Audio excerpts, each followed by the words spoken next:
ധരണീഗർഭസംഭൂതം വിദ്യുത്കാന്തി സമപ്രഭം കുമാരം ശക്തിഹസ്തം ച മംഗളം പ്രണമാമ്യഹം.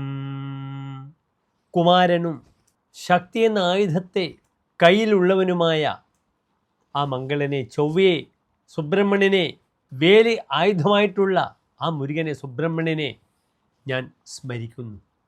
സുബ്രഹ്മണ്യൻ വിദ്യയുടെ ദേവതയാണ്. ഉപദേശം എന്നൊരു ഫലം സുബ്രഹ്മണ്യന് പറഞ്ഞിട്ടുണ്ട്. ഉപദേശം കൊടുക്കുന്ന വ്യക്തിയാണ്. ഞങ്ങൾക്ക് ജ്യോതിഷികൾക്ക് ഏറ്റവും നല്ല ഉപദേശം തരുന്ന വ്യക്തിയാണ് ചൊവ്വ. പലപ്പോഴും ചൊവ്വയെ സന്തോഷിപ്പിക്കാനാണ് ഷഷ്ഠിവ്രതമൊക്കെ ആചരിക്കുന്ന അമ്മമാർ. മക്കളുടെ ശ്രേയസ്സിന്, അവരുടെ വിവാഹത്തിന്, തങ്ങൾക്ക് സന്താന സൗഭാഗ്യത്തിന് വേണ്ടിയൊക്കെ സുബ്രഹ്മണ്യനെ നാം പ്രാർത്ഥിക്കും. അവിടെ ഓം വജദ്ഭുവേ നമഃ, വിദ്യയുടെ പൂർണ്ണതയ്ക്ക് വേണ്ടി ഓം വജദ്ഭുവേ നമഃ. മുരുകൻ, സ്കന്ദൻ, ഷൺമുഖൻ, വേലായുധൻ, അറുമുഖൻ, അപ്രകാരം തന്നെ ചൊവ്വയുടെ മറ്റൊരു പര്യായമാണ് വജദ്ഭൂഹു. അതിൻ്റെ ചതുർത്ഥിയാണ് നമഃ എന്ന് പറയുമ്പോൾ നാം ചതുർത്ഥി ഉപയോഗിക്കും. ഓം ഗുരവേ നമഃ, ഓം ദേവായ നമഃ. അപ്രകാരം വജദ്ഭൂ, ഓം വജദ്ഭുവേ നമഃ. ഇവിടെ അതിശക്തമായി ചൊവ്വ തൻ്റെ ഉച്ചരാശിയിലേക്ക് കാലെടുത്ത് വെച്ചിരിക്കുന്നു. എവിടെയാണ് ചൊവ്വയുടെ ഉച്ചരാശി? മകരത്തിലാണ്. മകരം മനിയുഗ്, മകരം 28 ചൊവ്വയുടെ അത്യുച്ച പോയിൻ്റാണ്, പൊസിഷനാണ്. അപ്രകാരം കർക്കിടകം 28 അതിനീച പോയിൻ്റാണ്. എല്ലാ ഉച്ചരാശിയുടെയും നേരെ ഓപ്പോസിറ്റ് 7ാം ഭാവം നീചരാശിയാകുന്നു. ഇപ്പോൾ മകരത്തിൽ ചൊവ്വ ഉച്ചത്തിൽ വരുമ്പോൾ അപ്രകാരം തന്നെ 6 മാസം കഴിയുമ്പോഴേക്കും ഏകദേശം ചൊവ്വ നീചരാശിയിലേക്കും വരും. പക്ഷെ വലിയ ദോഷങ്ങൾ കർക്കിടക രാശിയിൽ ചൊവ്വക്ക് പറഞ്ഞിട്ടില്ല. പലപ്പോഴും ജലത്തിലൂടെ ധനം ലഭിക്കുവാനും ഒക്കെ ചൊവ്വ കർക്കിടകത്തിലെ ചൊവ്വക്ക് ഫലം പറഞ്ഞിട്ടുണ്ട്. പക്ഷെ വൈകല്യവും മൂർഖ സ്വഭാവവും പ്രകടിപ്പിക്കുന്നു മാത്രം. അതിന് പരിഹാരം കണ്ടെത്തുകയാണെങ്കിൽ ആ ചൊവ്വ, കർക്കിടകത്തിലെ ചൊവ്വ നല്ലതാണ്. ഇവിടെ ചൊവ്വ എന്താണ്? ചൊവ്വയുടെ കാരകധർമ്മങ്ങൾ ഭ്രാത, സത്വം ച, ഭൗമഹ, ക്ഷിതിരപി. ലോകത്തെ മുഴുവൻ നിയന്ത്രിക്കുന്ന ഭൂമിയുടെ കാരകത്വമുള്ള ഗ്രഹമാണ് ചൊവ്വ. ക്ഷിതി എന്ന് വെച്ചാൽ ചൊവ്വ. ഭ്രാത സഹോദര കാരകനാണ്. സത്വം തൻ്റെ ഇളകാത്ത മനസ്ഥിതി, ധൈര്യം, ഇതൊക്കെയാണ് ചൊവ്വയെ കൊണ്ട് ചിന്തിക്കുന്നത്. അതിനാൽ ചൊവ്വ ഉച്ചരാശിയിൽ വരുമ്പോൾ മേൽപ്പറഞ്ഞ ഗുണങ്ങളെല്ലാം ഒരു വ്യക്തിക്ക് വർദ്ധിക്കാം. അദ്ദേഹത്തിന് സധൈര്യം കാര്യങ്ങൾ ഇംപ്ലിമെൻറ്റ് ചെയ്യുവാനുള്ള ഒരു പവർ ലഭിക്കും, സത്വഗുണം ലഭിക്കും. അദ്ദേഹത്തിന് ഭൂമി ലഭിക്കാം, ഭൂമിയുമായിട്ട് ബന്ധപ്പെട്ട ക്രയവിക്രയങ്ങൾ ഉണ്ടാകാം, വീട് നിർമ്മിക്കാം, കൺസ്ട്രക്ഷൻ വർക്കുമായി ബന്ധപ്പെടുന്ന വിഷയത്തിൽ നല്ല രീതിയിൽ മുന്നോട്ട് നീങ്ങാം. പലപ്പോഴും ആഴക്കടലിൽ ഖനനം ചെയ്യാം. കരിമണൽ ഖനനം മുതലായ വലിയ വിഷയങ്ങളൊക്കെ ചൊവ്വയെ കൊണ്ടാണ് ചിന്തിക്കുക. ഏതായാലും എൻ്റെ പ്രിയപ്പെട്ട പ്രേക്ഷകർക്ക് ഈ ചൊവ്വ വളരെ അനുകൂലമായി ഭവിക്കട്ടെ. ചൊവ്വ മകരം 1-നാണ് മകരം രാശിയിലേക്ക് വന്നിരിക്കുന്നത്, അതായത് ജനുവരി 15-ാം തീയതി. ആ ചൊവ്വ ഇനി 40 ദിവസക്കാലം, അതായത് ഫെബ്രുവരി മാസം 23-ാം തീയതി വരെ, കുംഭമാസം 11-ാം തീയതി വരെ ഈ ചൊവ്വ ഒരു പ്രതാപവാനായി തൻ്റെ രാശിയിൽ നിൽക്കും. ഇത് 4 രാശിക്കാർക്ക്, മേടൻ രാശിക്കാർക്ക് ചൊവ്വ വളരെയധികം ഫലം ചെയ്യും. ആ 7 ശനിയും 3-ലെ വ്യാഴവും കൊണ്ട് വീർപ്പുണ്ടെന്ന് 7 ശനിക്കാർക്ക് ഈ ചൊവ്വ എന്ത് പ്രദാനം ചെയ്യും? രുചക മഹായോഗം ചെയ്തു നിൽക്കും. ചൊവ്വ തൻ്റെ സ്വക്ഷേത്രങ്ങളായ മേടം, വൃശ്ചികത്തിലും ഉച്ചക്ഷേത്രമായ മകരത്തിലും ലഗ്നാൽ 1-ാം ഭാവം 4, 7, 10 ഭാവങ്ങളിൽ നിൽക്കുകയാണെങ്കിൽ അതിനാണ് നാം എന്ത് പറയുക? രുചക മഹായോഗം എന്ന് പറയുക. പഞ്ചമഹാ പുരുഷയോഗത്തിൽ അതിശക്തമാണ് ചൊവ്വ രുചക മഹായോഗം ചെയ്തു നിൽക്കുന്നത്. ഉത്സാഹ ശൗര്യധന സാഹസവാൻ ശ്രീമാൻ രണേഷു വിജയി നൃപവല്ലഭസ്യ. രാജാവിൻ്റെ പ്രിയപ്പെട്ട ആളാകും. ചൊവ്വ സേനാനായകനാണ്. അതിനാൽ യുദ്ധം നയിക്കാൻ ചൊവ്വയ്ക്ക് കരുത്തുണ്ടാകും. ഉത്സാഹം വളരെയധികം പ്രകടിപ്പിക്കും, ശൂരത പ്രകടിപ്പിക്കും. സാഹസവാൻ, അതുമാത്രമേ ദോഷമുള്ളൂ. എന്താണ് സാഹസവാൻ? യത് കാര്യം ദ്യഹ അസമീക്ഷകരോതി സഹ സാഹസവാൻ. ആരാണോ പൂർണ്ണമായും മനസ്സിലാക്കാതെ എടുത്തു ചാട്ടുന്നത് അദ്ദേഹത്തെയാണ് എന്ത് പറയുക? സാഹസവാൻ എന്ന് പറയുക. സാഹസ പ്രവൃത്തി ചൊവ്വയുടെ സ്വഭാവത്തിലുള്ളതാണ്, രക്തത്തിൽ അലിഞ്ഞതാണ്. കാരണം ചൊവ്വ രക്തകാരകനാണ്. പെട്ടെന്ന് ശരീരത്തിലെ രക്തത്തിന് ഹൈ പ്രഷർ വരും ചൊവ്വ ബലവാനാകുമ്പോഴൊക്കെ തന്നെ. അതിലാണ് സാഹസികത എന്ന് പറയുന്നത്. അതിനാൽ സാഹസികതയ്ക്ക് ചൊവ്വ പേര് കേട്ട ആളാണ്. അത് നിയന്ത്രിച്ചാൽ ഈ ചൊവ്വ മേടൻ രാശിക്കാർക്ക് 10-ാം ഭാവത്തിൽ നിന്നു കർമ്മത്തിലുള്ള ശ്രേയസ്സിനെ ഉണ്ടാക്കുന്നു. കർക്കിടക രാശിക്കാർക്ക് അവരുടെ കർമ്മവും സന്താന വിഷയത്തിലേക്കും പൂർണ്ണതയുണ്ടാക്കുന്നു. വൃശ്ചികൻ രാശിക്കാർക്ക് ഭൂമിയും അനുഭവങ്ങളും കൊടുക്കുന്നു.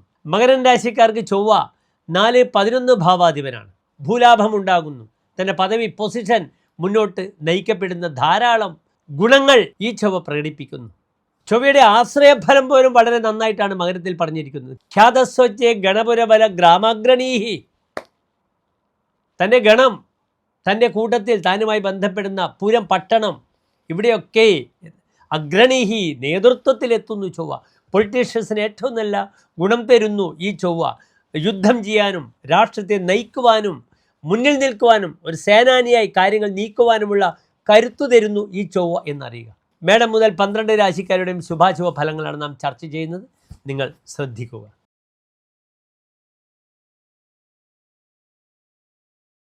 മൂലം പോരാൾ ഉത്രാടം നക്ഷത്രത്തിൻ്റെ ആദ്യത്തെ 15 നാഴിക വരുന്ന 2.25 നക്ഷത്ര സമൂഹം. ഇവിടെ ധനുരാശിക്കാർക്ക് ചൊവ്വ എവിടെ നിൽക്കുന്നു? ചൊവ്വ 2ാം ഭാവത്തിൽ നിൽക്കുന്നു. ധനുരാശിക്കാർക്ക് ചൊവ്വ ഏതെല്ലാം ഭാവത്തിൻ്റെ ആധിപത്യമുള്ള ഗ്രഹമാണ്?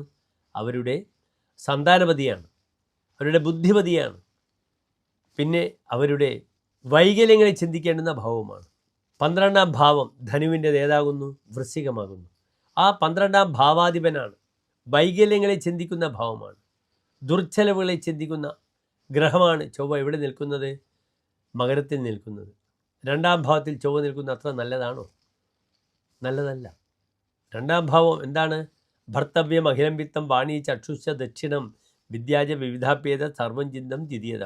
താൻ ഭരിക്കപ്പെടുന്ന തൻ്റെ കുടുംബ പരിവാർ, തൻ്റെ പരിവാരങ്ങൾ, അഖിലം വിത്തം തൻ്റെ ധനം, വാണി തൻ്റെ വാക്ക്, ചക്ഷുഷ ദക്ഷിണം തൻ്റെ വലത്തേ കണ്ണ്, മറ്റ് വിദ്യകൾ, ഇതൊക്കെയാണ് 2ാം ഭാവം കൊണ്ട് ചിന്തിക്കുന്നത്. ഇവിടെ വൈകല്യവാനായ ചൊവ്വ 2ാം ഭാവം ധനസ്ഥാനത്ത് വരുമ്പോൾ ധനപരമായ വിഷയത്തിൽ വളരെയധികം ക്ലേശങ്ങൾ വരും. ധനം അനാവശ്യമായി നഷ്ടപ്പെടും. ചെലവാക്കുന്നതൊക്കെ ദുർവ്യയമായി മാറും. അതുമാത്രമല്ല, ആരെ പറഞ്ഞ് കൺവിൻസ് ചെയ്യിപ്പിക്കാനും പാടില്ല. താൻ വളരെയധികം തർക്കിക്കുന്ന സ്വഭാവം. താൻ താർക്കികനാവും. ധാരാളം തർക്കിക്കും അനാവശ്യമായി. തന്നോട് തർക്കിച്ചവർ ഗുഡ് ബൈ സുഹൃത്തെ, നിന്നോട് എനിക്ക് തർക്കിക്കാൻ ഞാനില്ല, നിനക്ക് പറഞ്ഞാൽ മനസ്സിലാകില്ല എന്ന് പറയും. സ്വതവേ 2ൽ ചൊവ്വ വന്നാൽ അങ്ങനെയാണ്. പിന്നീട് അനാവശ്യമായ ഭക്ഷണം കഴിച്ച് ബുദ്ധിമുട്ടുകൾ ഉണ്ടാക്കും. കഥന്നഹ കുൽസിതം അന്നം അത്തി ഇതാണ്. ഈ സമയത്ത് ഫുഡ് പോയ്സൺ വരേണ്ട സമയമാണ്. വയറിന് ഭയങ്കര അസ്വസ്ഥത വരും. പിന്നെ വലത്തെ കണ്ണുകളാണ് ഏറ്റവും ശ്രദ്ധിക്കേണ്ടത്. വലത്തേതായാലും ഇടത്തേതായാലും കണ്ണുകളെ വളരെ ജാഗ്രത പാലിക്കണം. കണ്ണുകൾക്ക് സർജറി അല്ലെങ്കിൽ കണ്ണുകൾ വലുത് വന്ന് തട്ടുക, മുട്ടുക, നേത്രസംബന്ധമായ രോഗങ്ങൾ, എണ്ണം അറിയുക, ഇങ്ങനെയുള്ള ബുദ്ധിമുട്ടുകളൊക്കെ 2ാം ഭാവത്തിൽ ചൊവ്വ വരുമ്പോൾ വരും. വളരെ ജാഗ്രത പാലിക്കണം. പിന്നെ 2ാം ഭാവത്തിൽ നിൽക്കുന്ന പാപഗ്രഹം ചൊവ്വ വലിയ അപകടകാരിയാണ്. പാപവിത്തകദേശോ പൂർവ്വനിഹിത ദ്രവ്യക്ഷയ. പൂർവികമായ സ്വത്ത് നഷ്ടപ്പെടും, അല്ലെങ്കിൽ ധനം നഷ്ടപ്പെടും. അതിനാൽ സ്വത്ത് ബാങ്കിൽ വയ്ക്കുക, സ്വത്തുമായി ബന്ധപ്പെടുന്ന വ്യാപാരത്തിൽ നിന്നൊക്കെ മുഴുകുമ്പോൾ, അത് ധനം കൊണ്ട് കളിക്കുമ്പോൾ വളരെ ജാഗ്രത പാലിക്കണം. അല്ലെങ്കിൽ തന്നെ സ്വത്ത് ധനമൊക്കെ നഷ്ടപ്പെടും. ഭക്തരോഗ് മുഖത്തിന് രോഗം വരും. ഭർത്തവ്യാമയ കുടുംബത്തിൽ സമാധാനം കുറയുക, രോഗം വരിക. വാക്ക് വളരെയധികം ശ്രദ്ധിച്ച് ഉപയോഗിക്കേണ്ട സമയമാണ്. പുനഃസന്മുഖം കോ വ്രജിത് വാദഭക്ത. വാദത്തിൽ പരാജയപ്പെട്ട വ്യക്തി തിരിച്ചു വരില്ല എന്നാണ്. അതിനാൽ വാദമുഖങ്ങൾ നിരത്തിയ ഒരാളുമായി അഭിപ്രായ വ്യത്യാസങ്ങൾ ഉണ്ടാക്കി ശത്രുക്കളെ ഉണ്ടാക്കാൻ ശ്രമിക്കരുത്. അത് വലിയ ബുദ്ധിമുട്ടാകും. പ്രത്യേകിച്ച് കുടുംബവുമായി ബന്ധപ്പെടുന്ന വിഷയങ്ങളിലൊക്കെ തന്നെ അനാവശ്യമായ വാക്കുകൊണ്ട് വലിയ ബുദ്ധിമുട്ട് വരും. ജിഹ്വാഗ്രെ മിത്രബാന്ധവ എന്നാണ്. തൻ്റെ നാവിലാണ് തൻ്റെ സുഹൃത്തുക്കളും ബന്ധുക്കളും. ബന്ധനം ചെയ്യുക ജിഹ്വാഗ്രെ. നാവിൻ തുമ്പിൽ തന്നെയാണ് നിങ്ങളെ ബന്ധിക്കുന്നത്. നിങ്ങളെ നശിപ്പിക്കുന്നത് നിങ്ങളുടെ നാവാണ്. നിങ്ങളുടെ ലക്ഷ്മിത്വം നിങ്ങളെ നാവാണ്. നിങ്ങളുടെ ബന്ധുക്കളും സുഹൃത്തുക്കളും നിങ്ങളെ നാവാണെന്നറിയുക. ഭവേത്തസ്യക്കും വിദ്യമാനെ കുടുംബേ ധനേ അങ്കാരകോ യസ്യ ലബ്ധേ ധനേക്കും. ചമത്കാരം ഇതാണ് പറഞ്ഞിരിക്കുന്നതാണ്. 2ൽ ചൊവ്വ വരുമ്പോൾ എത്ര ധനം കിട്ടും ഒരു കാര്യമില്ല. എത്ര ധനം ലഭിച്ചിട്ടും ഒരു കാര്യവുമില്ല, നശിച്ചു പോകും. യഥാ ത്രായതേ മർക്കട കണ്ഠഹാരം, കുരങ്ങിന് മാല കിട്ടിയത് പോലെയായിരിക്കും എന്നാണ് പറയുന്നത്. കാശ് കിട്ടിയാൽ the utility of the money അത് ശ്രദ്ധിക്കില്ല, എങ്ങനെ സേവ് ചെയ്യണം എന്നറിയില്ല. ആ ധനം മുഴുവനും പല രീതിയിലും പോകും. ചിലർ പലിശക്ക് കൊടുക്കും, വർദ്ധിച്ച പലിശ. ആദ്യത്തെ 1-2 മാസം പലിശ കിട്ടും. അവസാനം അതൊക്കെ കൂടി ഇളകി നശിച്ചു പോകും. നല്ല വാക്കോടുകൂടി 2ൽ ചൊവ്വ നിൽക്കുന്ന വ്യക്തിയോട് സംസാരിക്കാൻ പറ്റില്ല. അതിനാൽ വാക്കും പ്രവൃത്തിയും ഒക്കെ തന്നെ ശ്രദ്ധിക്കുക. നിർബന്ധമായും ദേഹാരോഗ്യ വിഷയത്തിൽ ആരോഗ്യമുട്ട്, ദേഹമുട്ട് നാളികേരം കൊണ്ട് ചെയ്യുന്നത് വളരെ നല്ലതാണ്. മന്ത്രപതിയാണ് ചൊവ്വ. സന്താനങ്ങൾക്ക് പലപ്പോഴും വളരെയധികം നല്ല അനുഭവങ്ങൾ വരാം. സന്താനപതി ഉച്ചസ്ഥനായി നിൽക്കുന്നു. അവരുടെ ആരോഗ്യ വിഷയം ശ്രദ്ധിക്കുക. പക്ഷെ അവർക്ക് പഠന വിഷയത്തിലും മറ്റും വളരെയധികം ശ്രേയസ് വരുന്ന സമയമാണെന്ന് അറിയുക. പരിഹാരങ്ങൾ ചെയ്യുക. ഭദ്രകാളിയെ ഈ 40 ദിവസക്കാലം ചൊവ്വാഴ്ച പോയി സന്ദർശിക്കുക. ഓം ഐം ക്ലീം സൗം ഹ്രീം ഭദ്രകാളിയെ നമഃ എന്ന പ്രാർത്ഥന വളരെയധികം ഗുണകരമായി തീരുന്നതാണ്. നമസ്തേ.